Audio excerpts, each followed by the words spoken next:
Welcome back to the Daily Drum on WHUR and Sirius XM channel 141. This is the Insight segment. I'm Harold Fisher. Tonight, an important and often misunderstood topic, personal injury law. During our Ask the Lawyer segment, we're having a roundtable discussion with some of the top professional personal injury attorneys in the field. We'll explore tonight what you need to know if you've been injured, what your rights are as a victim, and how the attorneys navigate the complexities of the legal system. Slips and falls, auto accidents, malpractice, and pharmacy liability cases will be discussed. My guests will handle them all. Also, you can add Social Security disability to that list. Our guests for tonight are from the law firm of Greenberg and Betterman. Andy Betterman is the lead attorney at the firm. Also joining us are attorneys Simba Hodari, Gabriela Rubio, and Joseph Garland. Thank you all for joining the conversation. I appreciate your time. Our pleasure. Our pleasure. Thanks for having us. Absolutely. Let me share just a few fast facts with our audience tonight. More than 40,000 people die every year in auto crashes, and millions more are injured. 90% of those accidents are caused by human error. Of course, slips and falls remaining leading cause of emergency room visits, and that accounts for more than 8 million ER visits yearly. And this is something that I found particularly interesting. 67% of Social Security disability insurance applications are actually denied. I want to get into that a little bit later. And of course, in the US, some 20,000 malpractice lawsuits are filed every year. Let me start with auto accidents. We see them all the time. Some of them are fender bender. Some of them are considerably more severe. But if I can, Gabriela, walk us through what you should do if you have an auto accident where there is, let's say, damage to your vehicle, but you are not necessarily incapacitated. What should you do? Okay, so first, sometimes in actually the majority of car accidents, adrenaline is running high when it happens. Right. So a lot of people from the get don't necessarily feel that they've been injured. So after, obviously, you make sure that you're safe. First, you call the police to report the accident. And there's also taking pictures of the vehicle, not moving the vehicle, exchanging information, contact information with the adverse driver. And if you notice that there are witnesses around that saw the accident, it's also useful to get their contact information.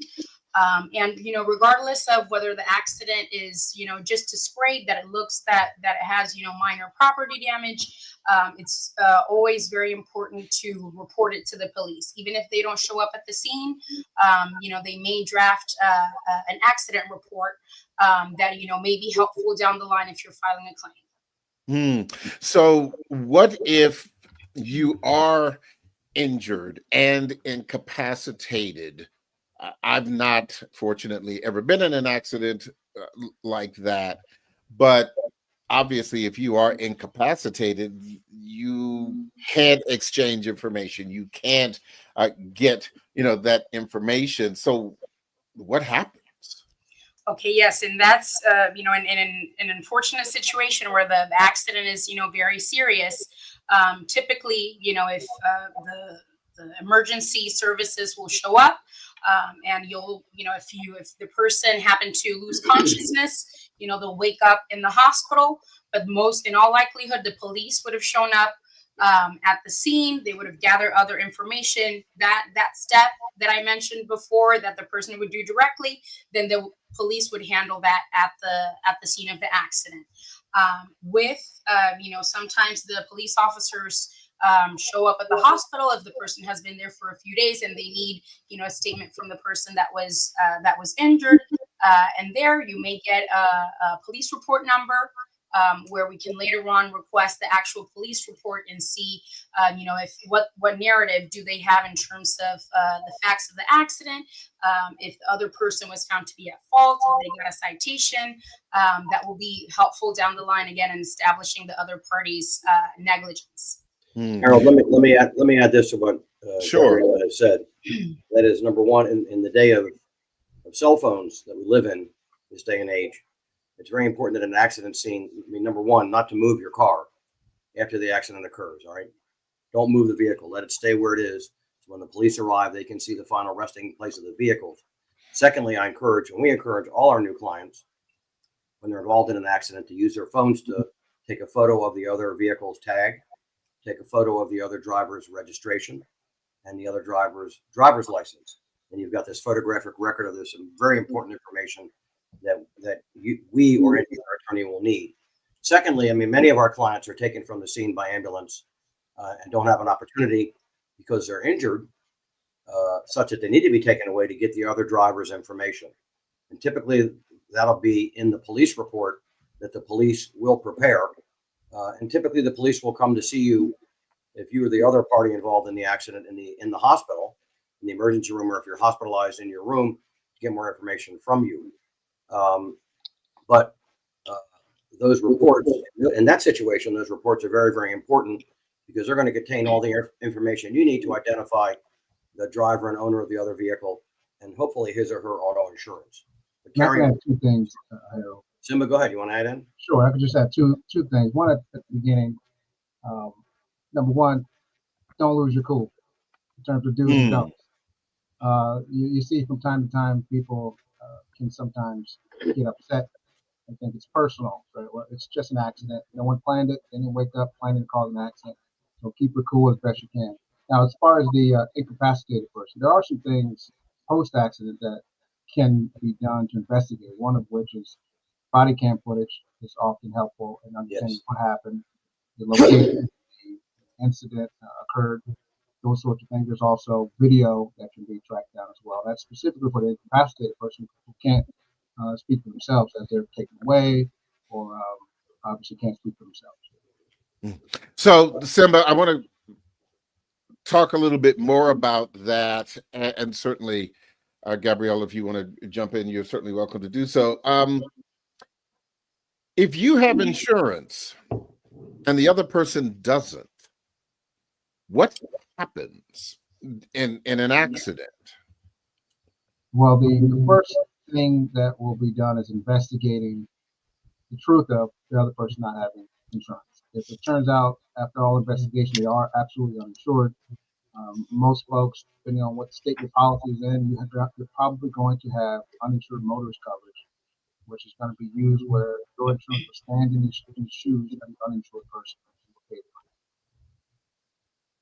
So does it matter whose fault it is?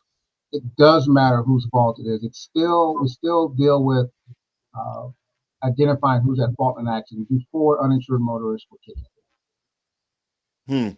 Okay. Virtually every state in the country requires uninsured motorist coverage as part of your mandatory minimum coverage that you need to buy to get a car tagged and on the road.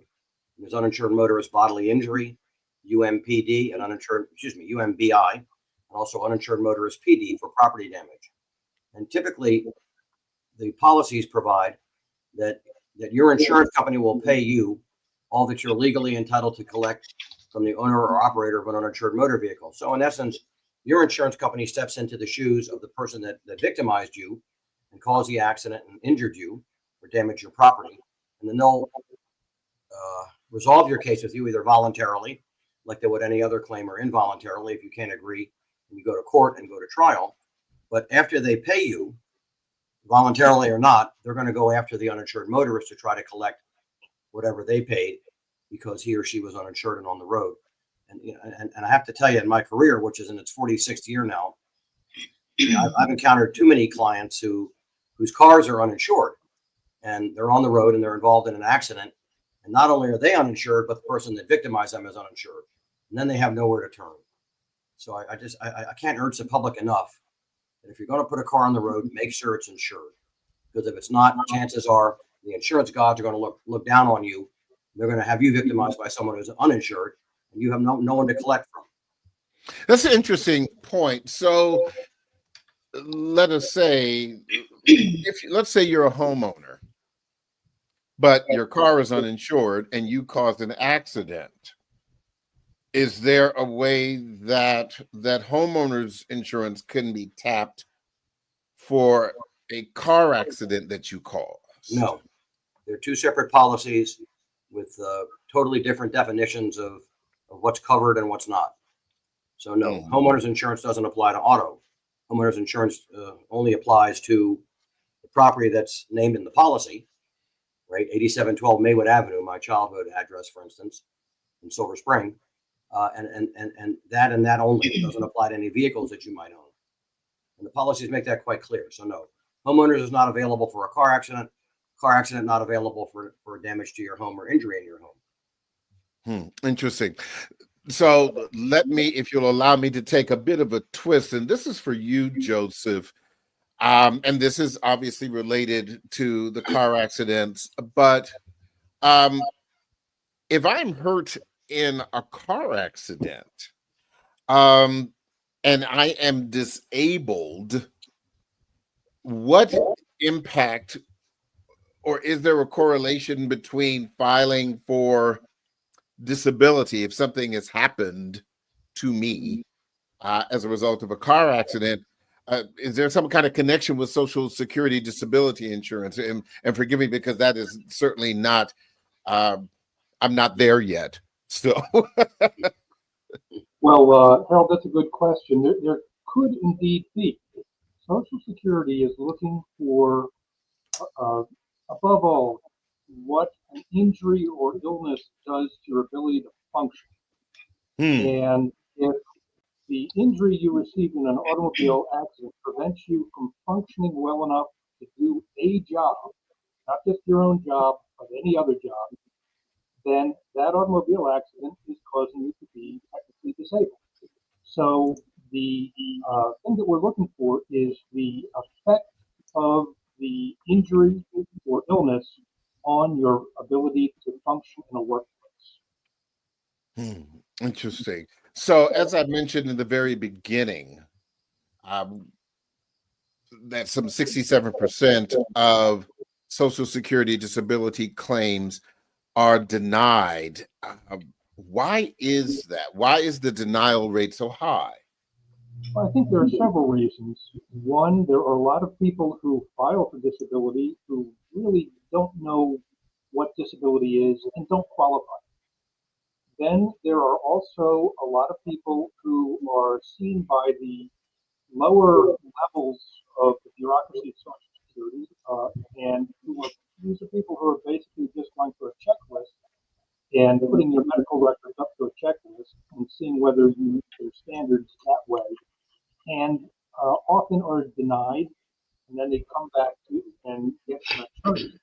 We take them before the administrative law judges and are able to show the administrative law judges that yes, these people actually do meet Social Security's definition of disability.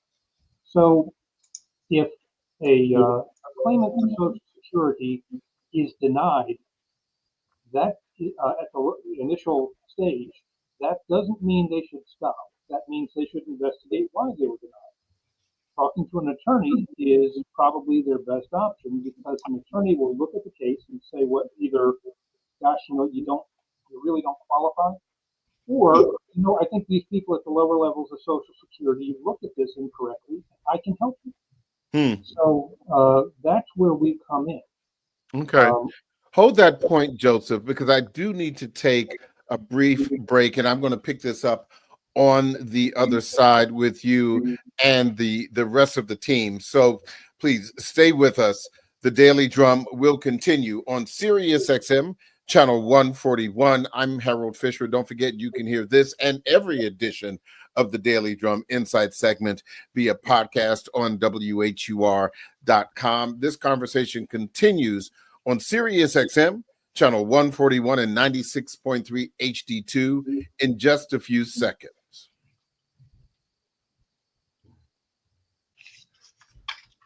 Welcome back to the Daily Drum on Sirius XM channel 141. I'm Harold Fisher. We continue tonight with our Ask the Lawyer conversation. My guests are Andy Betterman, lead attorney at Greenberg and Betterman, and attorney Simba Hodari, Gabriela Rubio, and Joseph Garland.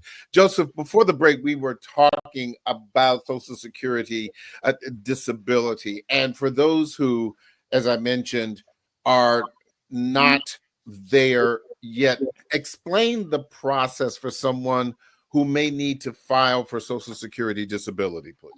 All right. There are several things that you have to know before you file. First of all, there are two types of Social Security disability. You can get one or the other, or in some cases, both of them together. One is called SSDI, or Title II, and that's for people who have paid into the government funds for disability payments.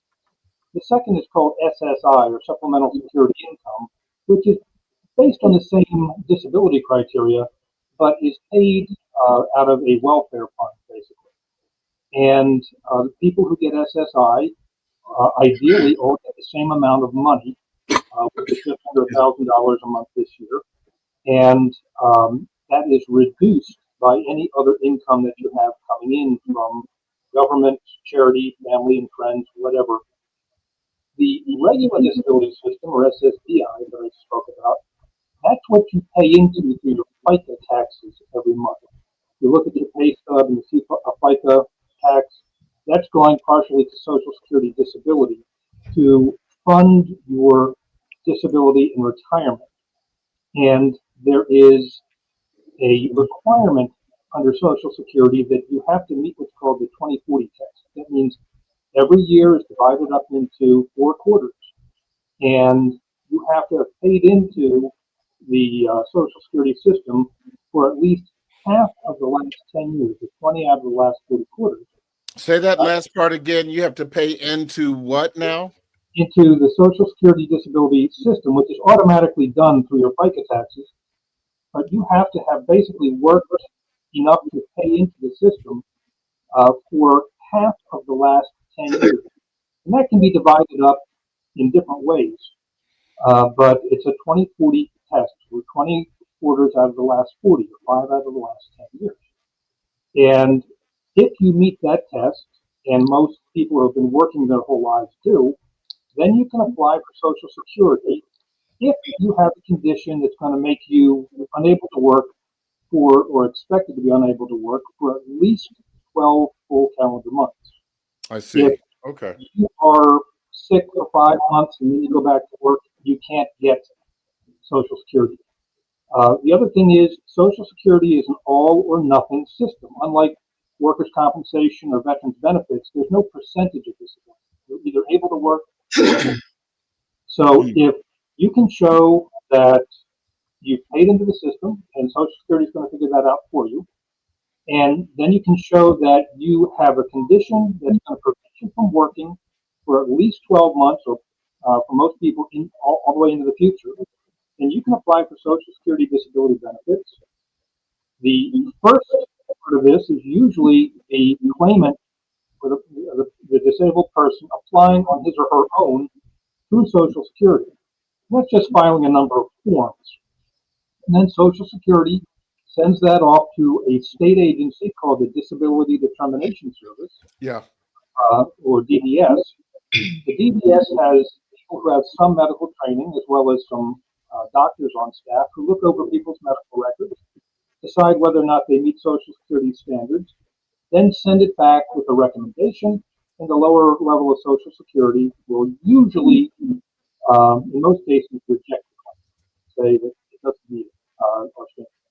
Okay. At that point, Well, Brett, I don't want to get too much down into the weeds because this sounds extremely complex, but I think this is certainly instructional in realizing that you probably, if you need to do this, you need an attorney, because. What I tell most people who call if they want to try the very first application by themselves, that's fine, because if you win and the evidence is overwhelming, then you don't have to pay an attorney's fee. You don't have to pay anything like that to anybody.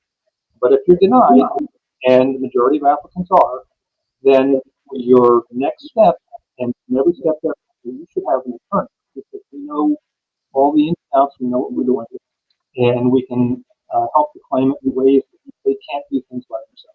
Okay, thank you. Harold, let me clarify one thing, and Joe, sure, if I'm go right wrong- ahead. if I'm wrong, please correct me.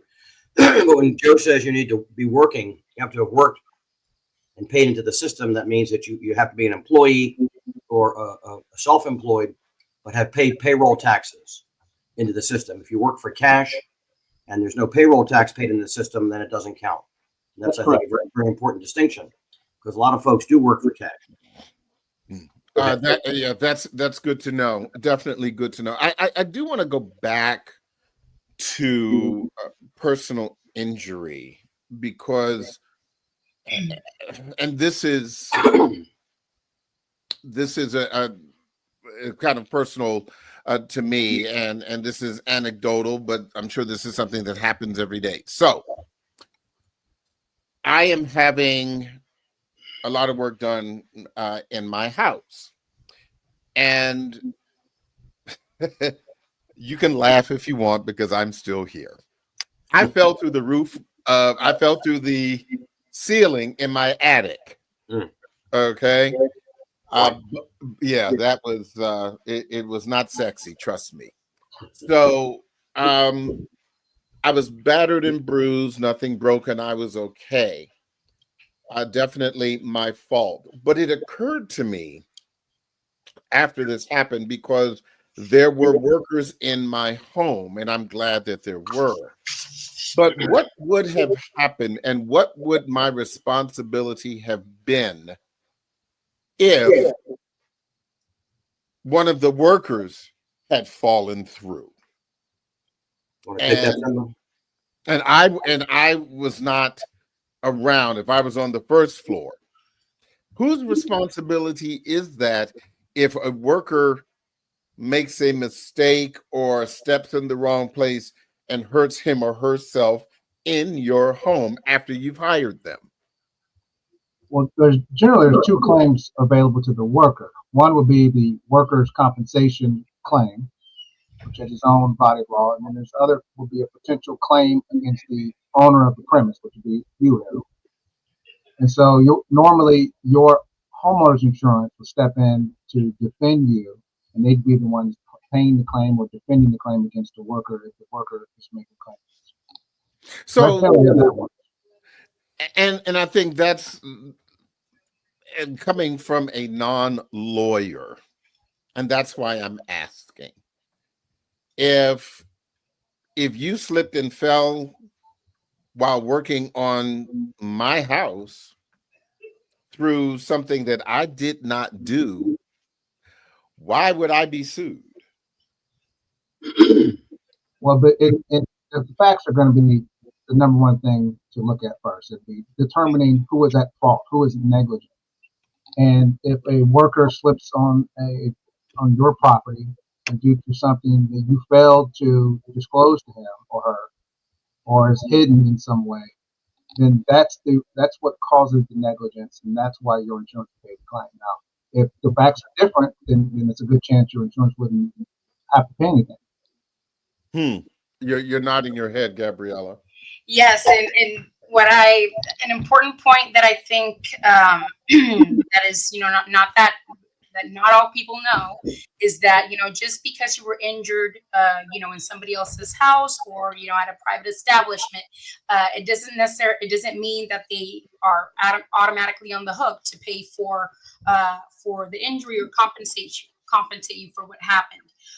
The important standard is, were they negligent, and was that omission, if there was a dangerous condition that they failed to remedy or to warn you about, was that the direct and proximate cause of your injury?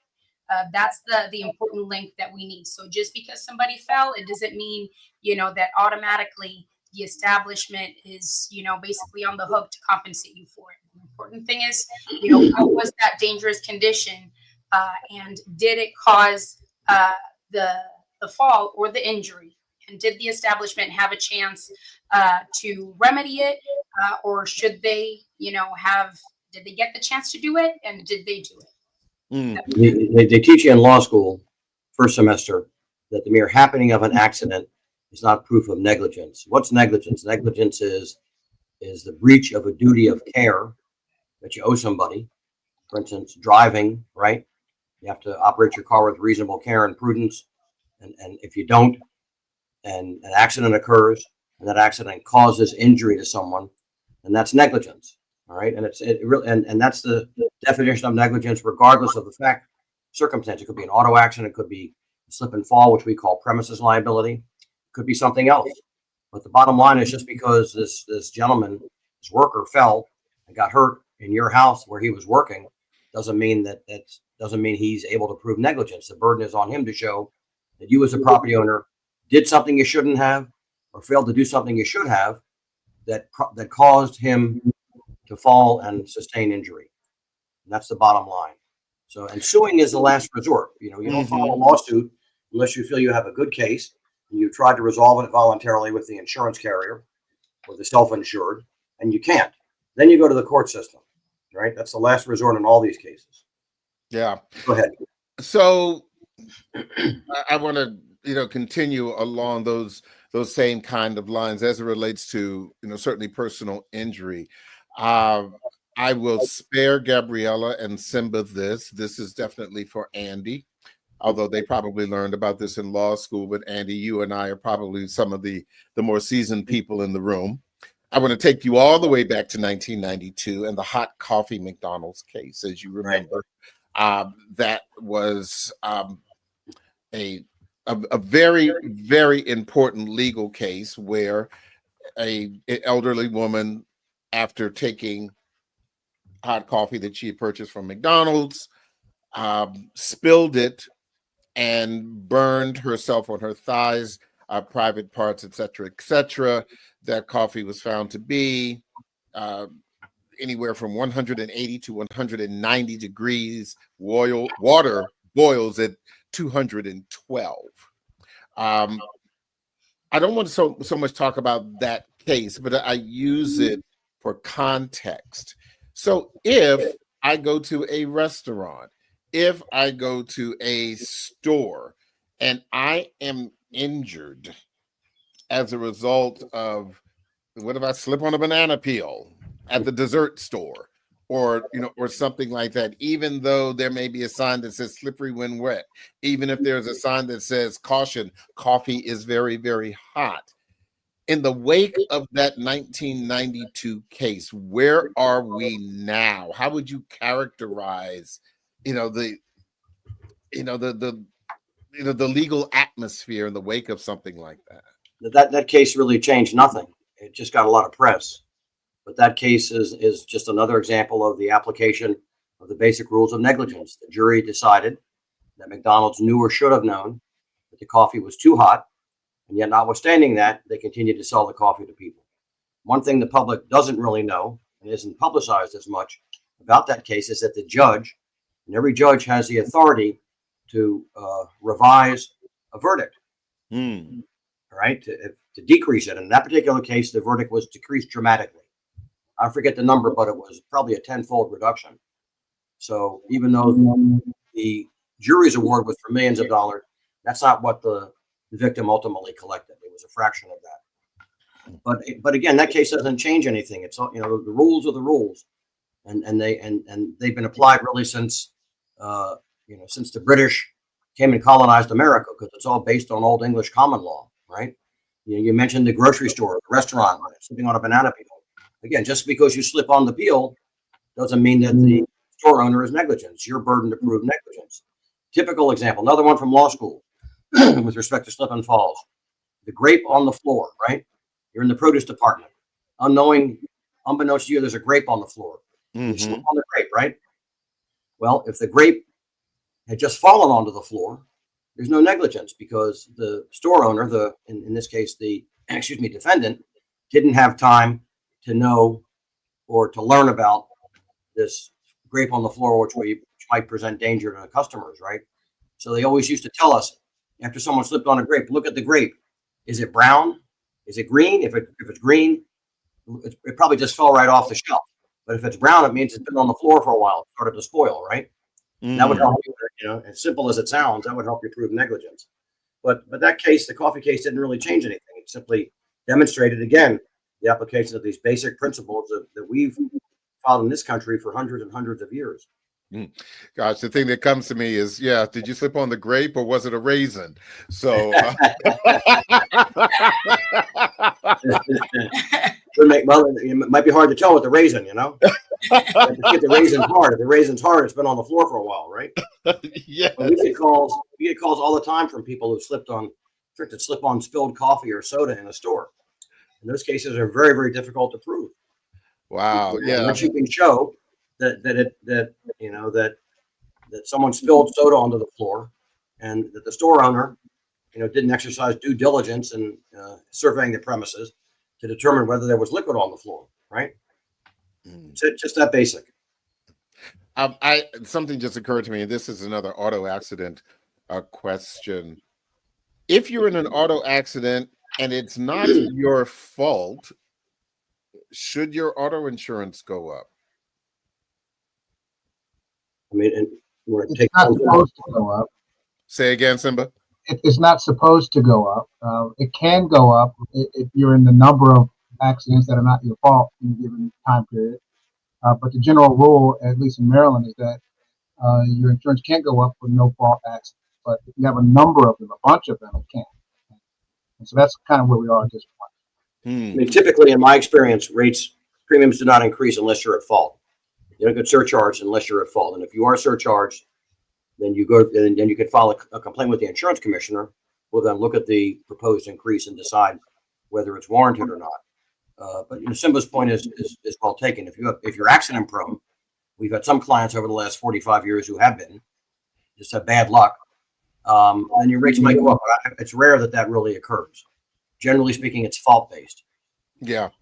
So another auto insurance question for you. I need you all to settle this for the rest of time. So I will give that responsibility to Gabriella. No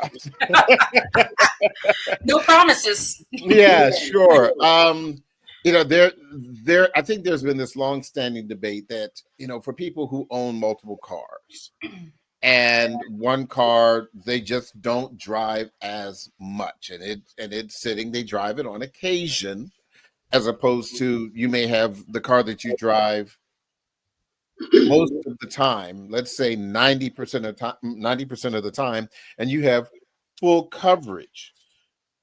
Should you have full coverage on the car that you don't drive as much? As opposed to not having it insured at all? No, as opposed to, I guess, dropping comprehensive. Well, let me jump in here. People say what you said all the time. What is full coverage? Yeah, that was going to be my first thing. I think that we should question on the onset, what is full coverage? I think it's, what does it really mean? There's minimum state coverage, and then there's whatever you want to add on top of that in terms of bodily injury liability, property damage, uninsured or enhanced uninsured motorist or underinsured motorist coverage. And my general advice would be, if you have the two vehicles, it doesn't matter, how often you drive one or the other. There's never any telling when an accident is going to happen. Unfortunately, the majority of the situations, with a lot of clients I get, when it rains, it pours, and sometimes it's a trickle down effect. If you have the only one vehicle, and that's also how you earn a living, like, some sort of delivery or rideshare service. Not only were you injured, you lost your vehicle, and then you lost your ability to work.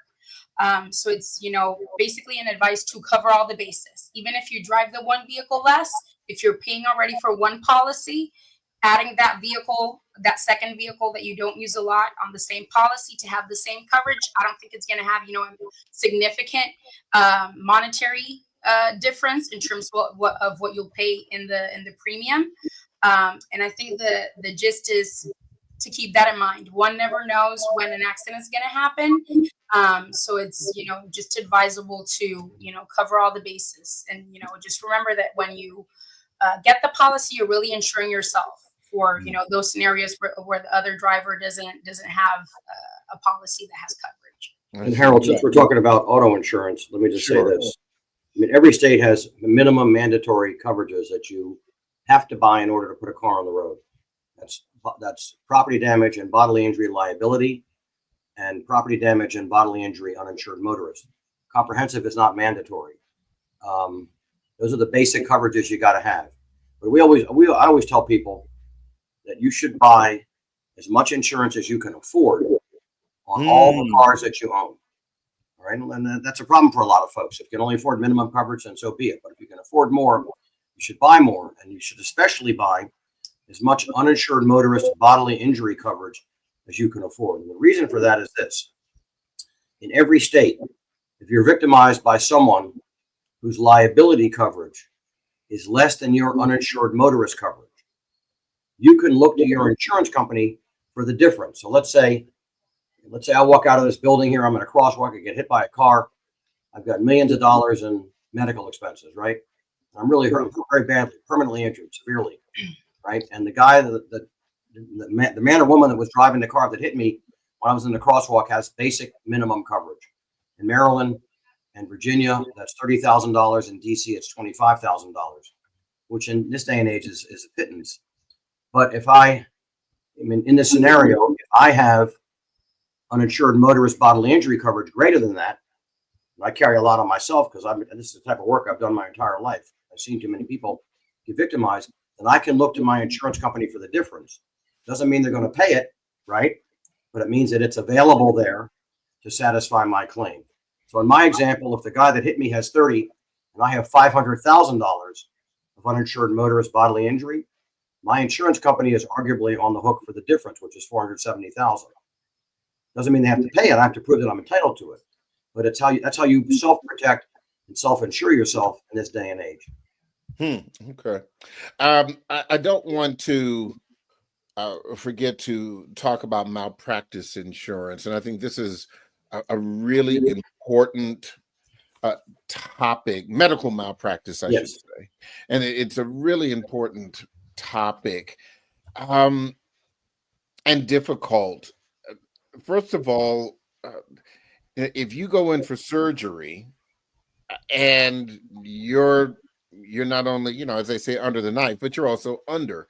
You don't know what has happened to you while the surgery is happening. How do you prove medical malpractice, say, for example, in a surgical situation?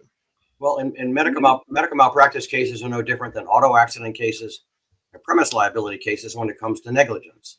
And regardless of the scenario, whether it's surgical malpractice, whether there's a medical mistake at birth, what have you, the standard is the same. You've got to be able to show that the doctor or the hospital or the nurses did something they shouldn't have done, right? That a reasonable doctor or hospital or nurse wouldn't have done, or failed to do something they should have done, which in turn caused you injury. Okay. But the difference with medical malpractice cases are, one, people are very mad about medical care. I mean, I get thousands and thousands of inquiries a year from people who justifiably, many are upset about medical care, but we can only afford to look at a few of them. And the reason for that is this: it's extremely complex and time consuming and expensive litigation. No medical malpractice cases. It's rare that one is settled without filing a lawsuit. And secondly, when you file a lawsuit, the burden then shifts to you to prove that not a motorist did something wrong, but a doctor did something wrong. And you do that by introducing expert testimony from other doctors who have looked at all the medical records and concluded this doctor made a mistake, did something that he shouldn't have done, or failed to do something he should have done. And those expert opinions are expensive. So in a typical medical malpractice case, we might expend $25,000 to $50,000 simply to determine whether we have a case. Wow. And then if we decide to try the case, you're looking at, in theory, hundreds of thousands of dollars to try it, because you've got to bring all this expert medical testimony to court. And these doctors on both sides of the aisle, whether it's a plaintiff or a defendant, want to get paid for their time. It's not inexpensive. And because of this, and this has been the case with respect to med-mal my entire career, which began in 1978. Because of this, the attorneys that do plaintiff's medical malpractice like we do can only afford to look at cases where there is severe disabling permanent injury. And that necessarily narrows, the pool of cases that we can look at.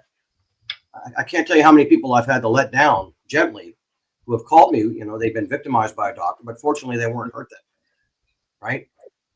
And we simply can't afford to take the case any further, nor can really anyone that does this type of work. It's just a function of the nature of that particular practice. Yeah. Obviously, we could talk for another hour just about all of the complexities of these kinds of cases: medical, Social Security, disability, auto insurance, and auto accidents and the like. But certainly, we are out of time. I did want to thank all of you for sharing your expertise, because I think it really is important that people realize that in almost all cases, you're going to need some expertise. You cannot do this, alone, even unless it's literally a fender bender, nobody gets hurt, you call your insurance company. But beyond that, if somebody gets hurt, whatever it is, you're definitely going to need some legal services. So again, I want to thank all of you: Andy Betterman, Simba Hodari, Gabriella Rubio, Joseph Garland. Thank you so much for your expertise and your help. And Harold, let me say one more thing before we go, if I may. Quick, go ahead, right ahead. I got about a minute. We're in the holiday season here. There'll be a lot of people on the road, a lot of people who have been partying and drinking or what have you. So please be careful when you're out there. Number one, don't drink and drive. Don't text and drive. And if you're walking across the street, don't text while you're crossing the street. Pay attention to those around you on the roadways. And if you're walking, also on the roadways. But be careful, because we're coming into a really happy time of the year. That's why they call it Happy Holidays, but also an increasingly dangerous time of the year. I think that's a perfect place to end this conversation. Thank you all Thank you, Harold. very, very much. My pleasure. Happy holidays to you. You too. Everybody That is the Daily Drum for this Wednesday, December 11th. I'm Harold Fisher.